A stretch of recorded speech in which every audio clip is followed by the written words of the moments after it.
Stress is at an all-time high. All morning long, we've been talking with a clinical psychologist about how to deal with that stress in a healthy way. Let's bring back Dr. Chloe with some more tips on how we can do this. And Dr. Chloe, I love how you call it a to-do list, things that we need to do.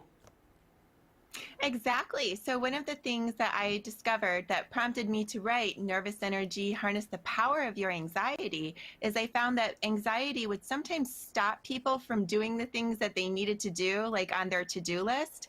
And what we do to get past that is we look at the to-do list and then we ask ourselves, what are the emotions I feel around this task? And then we layer in a good self-care plan so we don't get blocked by the stress and the emotions. For example, I had a client who needed to help her mom clean out the attic. She couldn't bring herself to do it though. She kept putting it off and she felt really bad about it.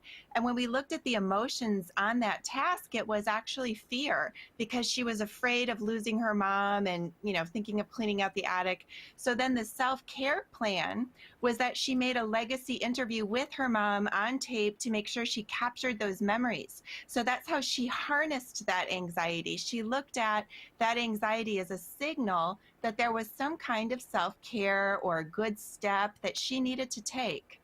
Yeah, and Dr. Chloe, so many people dealing with so many things right now, whether it be deaths in the family or, as I said, racial tensions. We're going to bring Dr. Chloe back in just a little bit to talk more about it. Dr. Chloe, thank you.